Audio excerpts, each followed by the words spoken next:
disciplina de Iniciação à Pesquisa Científica 2, da Faculdade de Medicina da UFMG. Na lição de hoje, continuamos na busca pelo exercício do pensamento crítico sobre a verdade dos fenômenos de saúde e doença, que são estudados a partir da análise de variáveis e pelo método estatístico. O letramento estatístico é fundamental para a formação acadêmica. Reflete-se na vida profissional e até pessoal. Compreender que formulamos hipóteses e que aceitamos riscos ao interpretar a relação matemática entre as variáveis na amostra nos traz maturidade para avaliar qualquer resultado estatístico que tomamos conhecimento, seja por meio de artigos científicos, na leitura de protocolos na área da saúde e também, em geral, nos diversos veículos de informação e de mídia. Para exercitar esse letramento no método estatístico, a primeira coisa que deve vir à cabeça é a pergunta da pesquisa. Primeiro, de uma forma mais natural, como ela surgiu da dúvida no cenário real? Por exemplo, o sedentarismo é um fator de risco para complicação cardiovascular? Este novo contraceptivo injetável funciona mesmo? A febre, a frequência cardíaca e a frequência respiratória possuem alguma relação entre si? Em seguida, nós organizamos o pensamento clínico a partir de atributos que representam os fenômenos que queremos analisar e passamos a considerar o mundo real representado em modelos matemáticos. Eles são arranjados a partir de variáveis e testes de hipóteses. As variáveis são testadas matematicamente na dependência do tipo de variável que queremos associar. Vimos que a independência entre variáveis categóricas é avaliada geralmente com testes do tipo Q². E que quando comparamos as distribuições de frequências paramétricas de variáveis numéricas em dois grupos, nós usamos os testes T de média. Mas a aula de hoje é sobre como combinamos ou correlacionamos duas variáveis numéricas entre si. É aquela situação, a temperatura corporal, que é uma variável numérica, tem correlação com a frequência cardíaca, outra variável numérica? Hoje nós vamos falar então sobre o coeficiente de correlação linear calculado a partir da relação bivariável entre dados quantitativos. Verdade ou acaso? Usando probabilidades, nós aceitamos ou rejeitamos um ou outro. É assim que tentamos, com o método científico e com a bioestatística, oferecer elementos para resolver as questões da pesquisa clínica na área da saúde. Hoje vamos ver se a correlação não existe, ou seja, testar a hipótese nula de que não existe correlação entre duas variáveis. Bom, os testes de correlação são muito úteis para se analisar respostas fisiológicas, como na medicina esportiva. Por exemplo, a capacidade vital pulmonar de um atleta maratonista. Capacidade vital é uma variável numérica obtida por um exame chamado espirometria. Está correlacionada ao seu índice de massa corpórea, uma variável numérica também. Mas a análise de correlação ela pode ir além da existência de correlação entre as variáveis. Com ela é possível verificar relações entre preditor e desfecho de maneira que seja possível até fazer previsões. Por exemplo, nesse exemplo que eu acabo de dar, se um atleta maratonista aumentar 15% em seu índice de massa corpórea, será que isso irá impactar a sua capacidade vital? Bom, quando utilizar então um teste de correlação? Há um conceito-chave que não muda. Nós queremos fazer inferência sobre a população, mas temos em mão dados amostrais. Existem para isso vários testes de correlação e eles são usados para fazer então essas inferências sobre as amostras, mas quando as variáveis de interesse são quantitativas, numéricas. Entre os vários tipos de teste, vamos falar hoje do teste de correlação de Pearson, introduzindo o conceito de coeficiente de correlação linear representado pela letra R na amostra, R minúsculo, e ρ na população. O coeficiente tem esse nome em homenagem a Carl Pearson, que originalmente desenvolveu esse teste.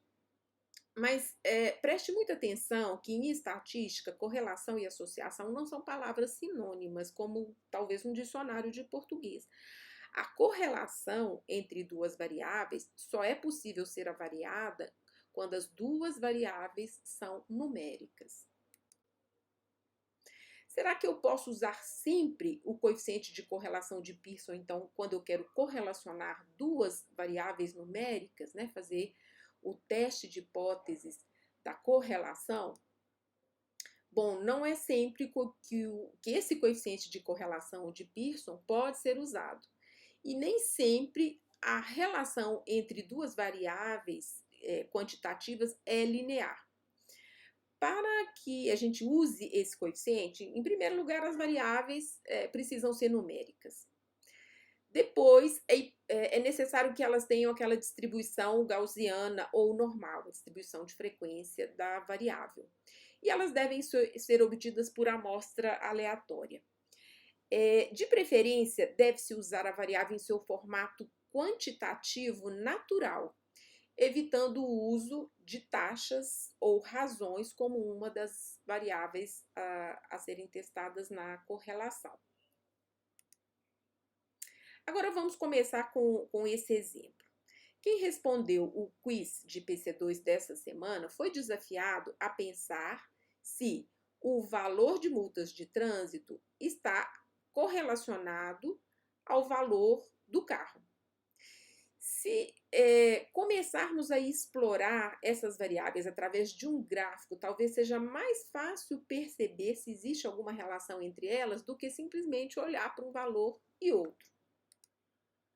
E é isso geralmente que nós fazemos, né? A gente inicia, antes dos testes estatísticos específicos, a gente faz uma análise exploratória dos dados. No caso aqui, nós estamos usando um gráfico de dispersão.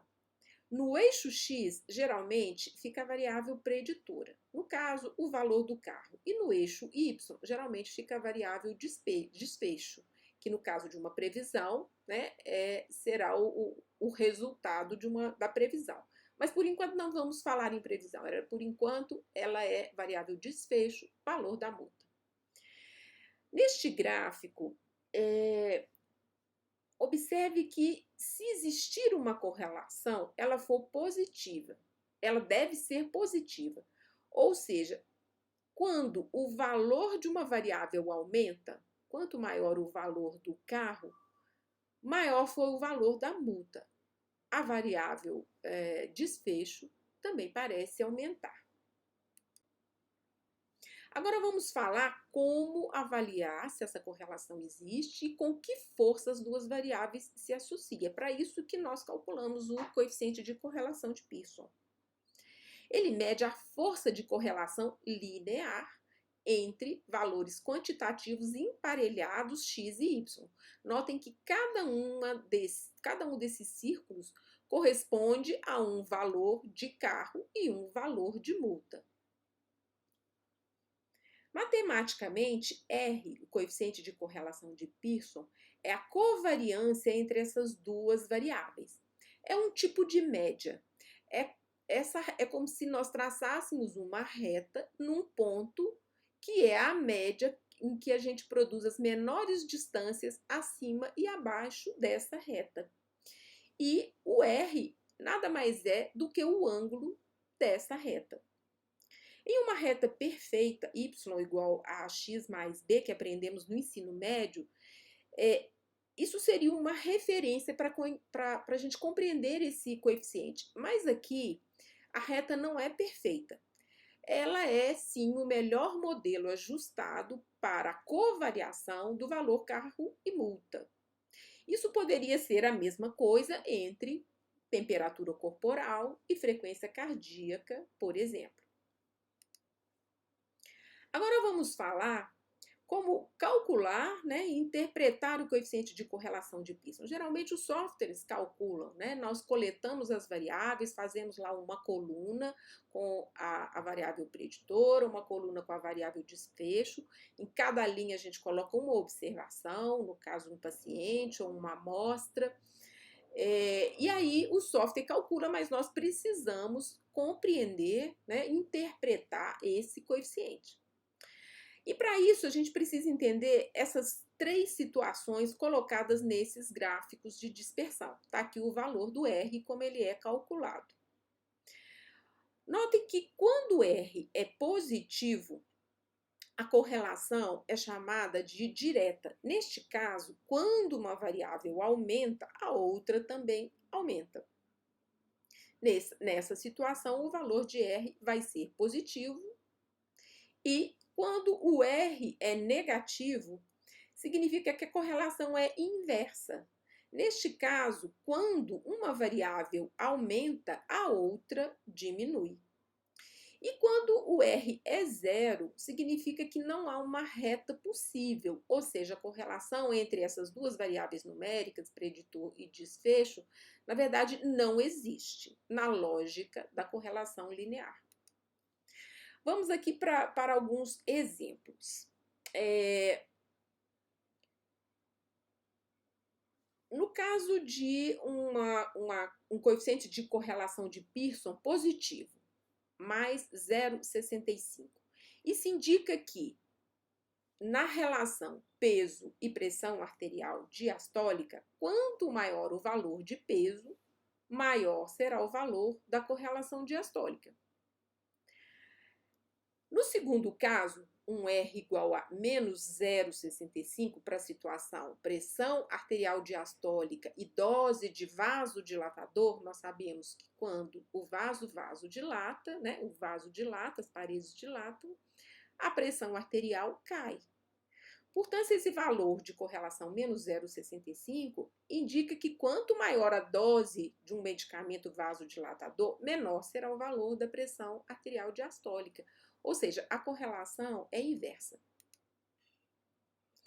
E se o valor do coeficiente de correlação calculado for zero?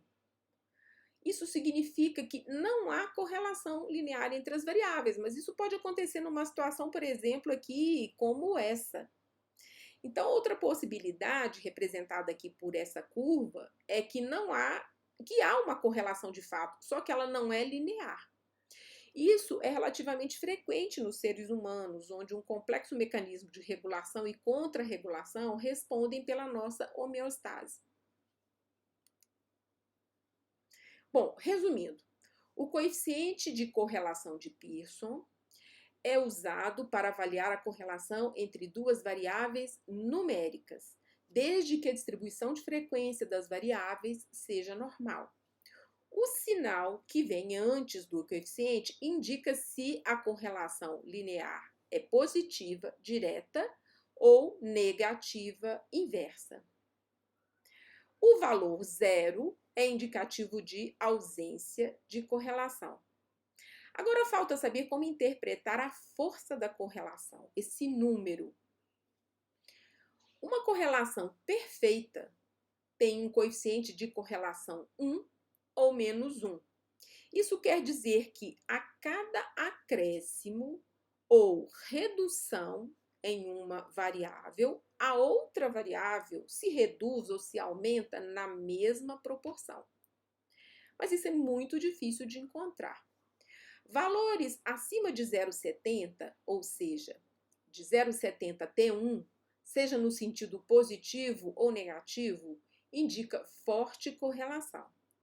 Valores entre 0,30 até 0,7, também no sentido positivo ou negativo, indicam correlação moderada. E valores acima de 0 até 0,30, positiva ou negativa, indica que a correlação é fraca. Bom, mas será que esse valor R encontrado na amostra, ele é fruto do acaso? Agora vamos lembrar que o verdadeiro parâmetro, ρ, que é o R em grego, está lá no mundo real e nos fenômenos de saúde e doença que nós queremos explorar, e que o R que nós calculamos está na amostra. E nós queremos saber, então, de fato, o que acontece no mundo real e se podemos, então, fazer inferência. Para fazer, então, inferência sobre a população, nós testamos a hipótese de que a correlação entre as variáveis não existe. Ou seja, de fato, ρ é zero. Lembrando que R é o coeficiente na amostra e ρ o mesmo coeficiente, o verdadeiro valor na população. A estatística do teste de hipótese de correlação linear é chamado de estatística T, já que, na verdade, a correlação é um tipo de média. E TC é o valor T crítico que separa o acaso, que está aqui no centro, onde a correlação é zero, dos extremos positivos ou negativos, onde a correlação é considerada, então, significativa. Vamos ver esse exemplo. Eu quero tudo, eu quero tudo, eu quero tudo. A autoimpulsividade está associado a uma maior satisfação com a vida? Vamos tentar interpretar esse artigo, que foi feito publicado por um pesquisador da nossa universidade. Vejam só. Neste gráfico, né, nós tentamos, então, avaliar a satisfação, a correlação entre a satisfação com a vida, que está no eixo X, e com a impulsividade, que está no eixo Y. Para isso, os pesquisadores, então, utilizaram questionários para obter valores numéricos para sensações que são, até certo ponto, subjetivas, né? Tornadas, então, em atributos, em variáveis numéricas, através de questionários. Olhem só, esses pesquisadores encontraram um coeficiente de correlação de Pearson, R, igual a menos 0,469 para essa correlação e encontraram um p-valor menor do que 0,01. E se a gente olhar a hipótese testada, o que está escrito no artigo, ele diz que testou a hipótese de que a correlação entre a impulsividade e a satisfação com a vida não existe, ou seja, R igual a zero. Esse valor, então, menos 0,469. Vejam como ele é interessante. Primeiro, ele assume um valor negativo. Nós dizemos, então, que as variáveis têm sentido inverso. Quanto maior satisfação com a vida, menor impulsividade. Esse 0,469 mostra a força dessa associação, né? Ela está entre 0,3 e 0,7, portanto, é uma correlação moderada. E a probabilidade de significância, o P menor do que 0,01, portanto, menor do que 5%, rejeita a hipótese nula de que a correlação não exista. Isso nos permite afirmar com pelo menos 95% de confiança que essa correlação é sim significativa, então podemos fazer inferência da amostra para a população. Agora faltou falar do conceito de intervalo de confiança. Por que precisamos também de um intervalo de confiança? Ele nos apresenta um intervalo onde se encontra o verdadeiro parâmetro populacional e ele nos dá uma ideia da incerteza do resultado de estudo. É um complemento do teste de hipótese importante. É interessante que eles venham juntos. Para o coeficiente de correlação, o conceito é o mesmo. Os softwares, então, eles vão calcular esse intervalo de confiança e o que nós precisamos, na verdade, é saber interpretar. Mas lembre-se que, nesse caso, o valor neutro, que indica ausência de correlação, é zero. Então, quando nós temos um valor de correlação direta positiva, o intervalo de confiança tem que ser sempre positivo. Quando nós temos um valor de coeficiente de correlação inversa negativo, o intervalo de confiança tem que ser sempre negativo. Se passar pelo zero, significa que também não posso fazer inferência para a população. Vamos ver esse exemplo. Para o mesmo coeficiente de correlação de Pearson, R igual a 0,51, positivo, de intensidade moderada, Nós temos aqui dois intervalos de confiança.